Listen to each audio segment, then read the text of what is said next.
Namo Buddhaya, Namo Dhammaya, Namo Sanghaya.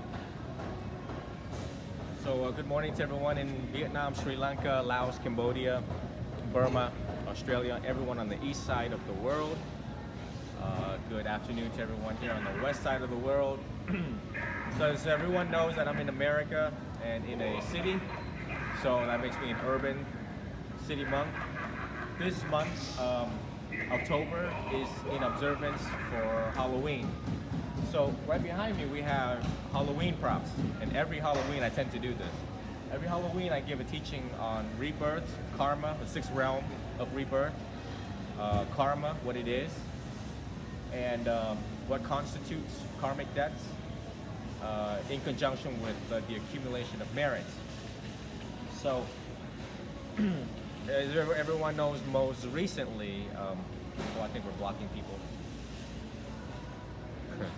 We're blocking shoppers view because the camera has to be so far back. Everyone knows recently I got injured in my lower back, and I instantly credit that to karma. Why? Well, admittedly, hopefully you guys are not mad at me, but in my younger days, I was hunting a lot of birds. In my previous public teachings, I've shared that. There were like mountains of birds that I shot with BB guns.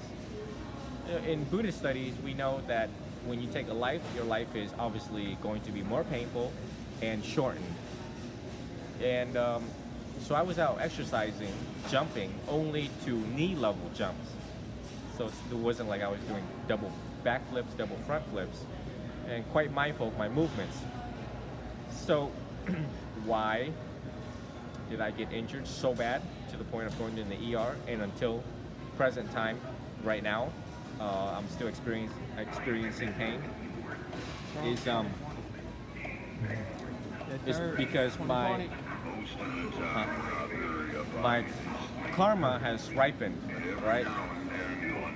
Karma that has ripened, like fruits, when the timing, the causes and conditions are correct, then the fruit will ripen.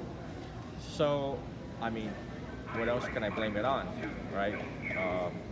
Had I kept the precept and not caused those deaths, unnecessary deaths, then I can contribute this to something else. But the fact that, admittedly, I did what I did in my younger days, the things that is happening to me now and previously and in the foreseeable future is credited to karma. Simply put, this is why I believe in karma so much, because I can examine it from an experiential point of view, meaning I can experience it, I can trace it, I can reflect on it, and it pinpoints to that. But likewise, I mean, not everything is karma or bad karma, right? There's also good karmas in my life, whereas I gave more than I took. So therefore, a lot of fortune, and in times when I needed help, there was help that was there. So that's first and foremost, the teachings on karma, and to examine it yourself. I mean, everyone here in the West, we've heard it when they say, haha, that's karma. And obviously those people know that when you do wrong is being done to you quite fairly quickly. Why does people in the West say that? Because they're able to examine it and observe it scientifically, that they can prove it. Obviously, had you not done those bad things, the bad things wouldn't happen to you. Likewise, there are a lot of unexplainable things, such as, why do I have cancer? Why do I chronically have this issue? Why this issue? Well, because in your last life, I don't know what you did. I don't know what I did in my last life. Only those who reach heightened spiritual development and maturity is able to trace back their rebirths, multiple rebirths, like the Buddha, right? After he achieved enlightenment, he's able to go back in time and knew what he did in his past life, what he was in his past life. And while I was actually studying equality for women and how women can also achieve enlightenment, the Buddha was once rebirthed on many occasions as a woman. So, Um, you know, even if I was a Buddhist scholar, even if I had a PhD, the Buddha himself said you can never fully comprehend the workings and mechanics of karma, right? And the most easiest way for a young monk like me to explain to you all is it's very simple. You want to go to heaven? You want to reborn in a favorable realm? Just be good. There's many books written by monks that just says if you want to go to heaven, comma, just be good. What is good? Don't lie, don't kill, don't steal, follow the Noble Eightfold Path. It's very simple. You don't have to sit there and read the suttas all day long and try to figure it out. I mean, you know you best, you know people around you best, you know how to make wise decisions for yourself. Okay? Let Halloween also remind us of the teachings of rebirth and how we need to take that very seriously. You know, I wouldn't say, and trust me, I'm just a junior monk, so I don't think I have magical powers or anything like that. But something deep down inside told me that when I started teaching 2 years ago, I needed to emphasize death, meditation on death, which is a lot of teachings that a lot of people steer away from.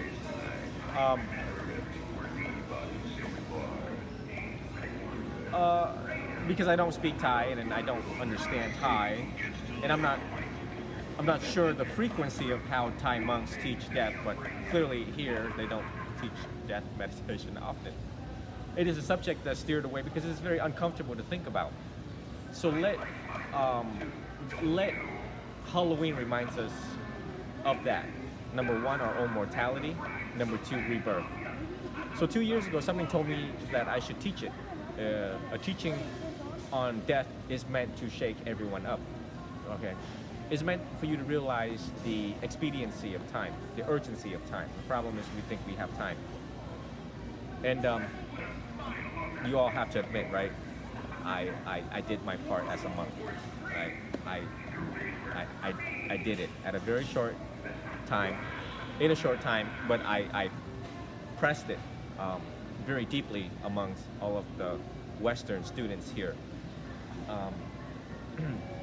And blessed are those who showed up and got the teachings at all the places that I taught, including the Heartwood Meditation Center. Because right after those teachings on death meditation, COVID happened.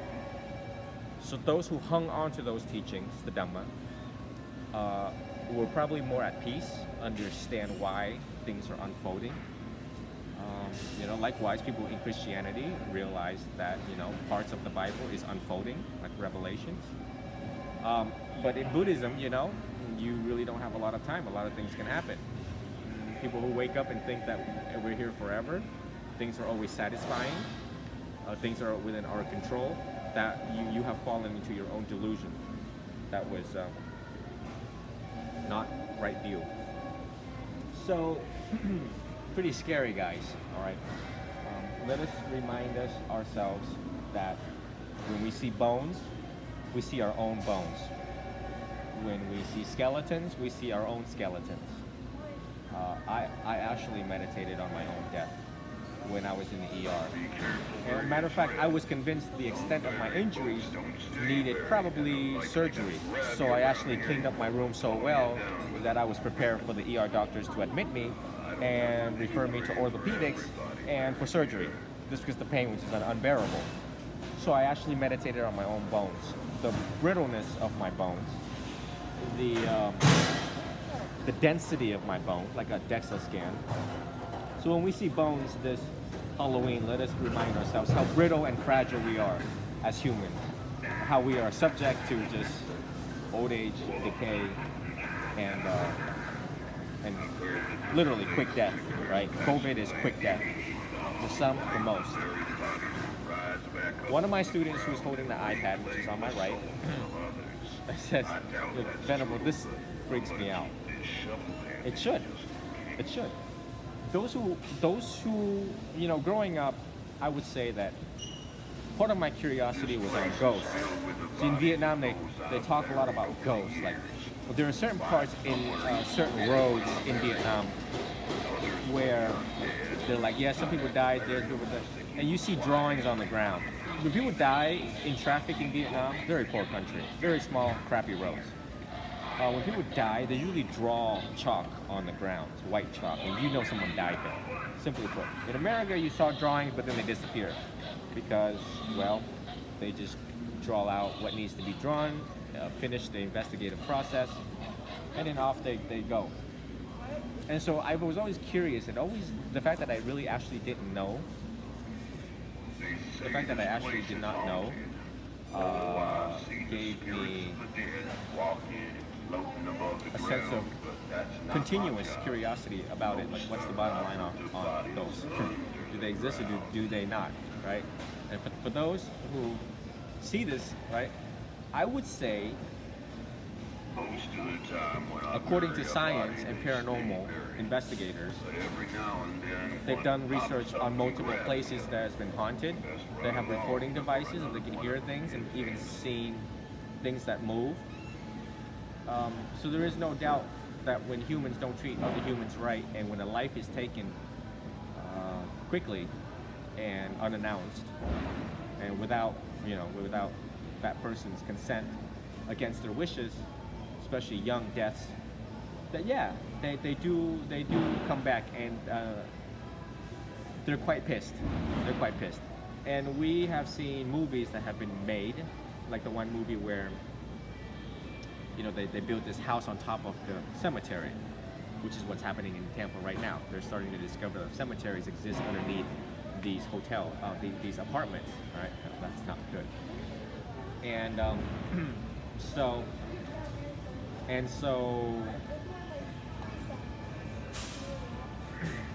I just had someone that I knew from the flea market wave to me. And so, let's move towards this way a little bit so people can move around. Actually, let's move back over this way so we don't get all of it. The gypsy woman said I'd be burying 4 bodies today. So 3 bodies so far. So they throw things, right? Ghosts exist in the room whenever they want to appear, and they just throw things. Scientists, paranormal scientists, PhDs in paranormal studies, have observed them throw stuff around. So they said, throw stuff around the room. They go from wall to wall, and they hunt whoever's there. They make their life miserable. Right? So we do need to have respect for the hungry ghosts that we may or may not see or feel. I don't have supernatural powers, but I'm able to feel death when death is present. When I look back on the 3 houses that I have been in, including my best friend, there are certain places, you can disregard it. I felt a certain way in a certain hallway. Same thing with my uncle before his wife passed away due to cancer. There was a hallway, and Dr. Angela Myers, where my mom used to work, there was a hallway. I've noticed hallways in these people's houses where it made me feel a certain way. Extremely unsafe, and there was something there that told me not to go in. I mean, just the second I walked just in that zone, I was like, I need to back up. Okay, very, very unsafe. Likewise, my best friend's closet I felt like someone was watching me in that closet. So, I mean, they exist, how I feel about it, okay? And then soon after, I felt a certain way at these locations. A year later, people died. So there is no doubt that these places, and when there's 3 instances of the same pattern, of the same feeling, of the same, consistency, when you break it down into details, it's hard to deny that something did not exist and what was the cause of it. I don't know. There's a lot of things I don't know about death. But we do need to respect ghosts. We also need to strive not to become one of them. We need to strive not to become a hungry ghost, because if you are, back up a little bit more.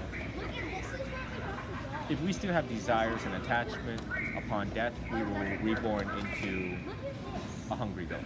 Right. So, anyways, let's take a tour this way, nice and slow, so we get out of the main aisle here. And,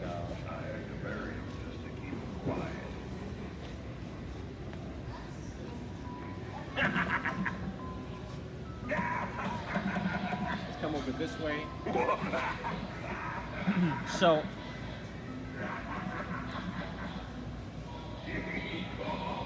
in wrapping up my talk, because my students need to go back to their duties here. But there's so much teachings. Hold on, 1 second.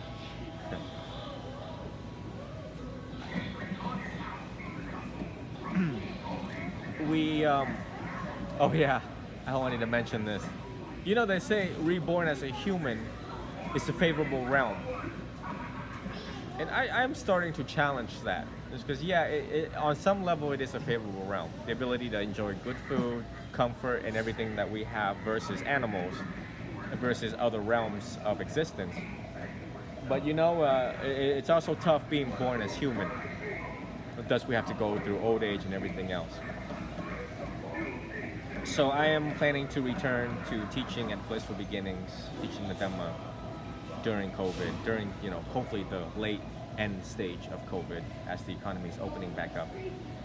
I just hope that everyone reflect on these talks and previous talks on karma that I've given, talks on rebirth, and that every Halloween, every day should be a reminder of such teachings. And though it is fun, COVID was very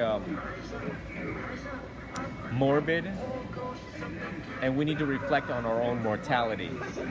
I think a lot of us operate as if we are bulletproof when we in fact are not, and how fragile we are. And we should be nice to ourselves, and we should be really nice to other people.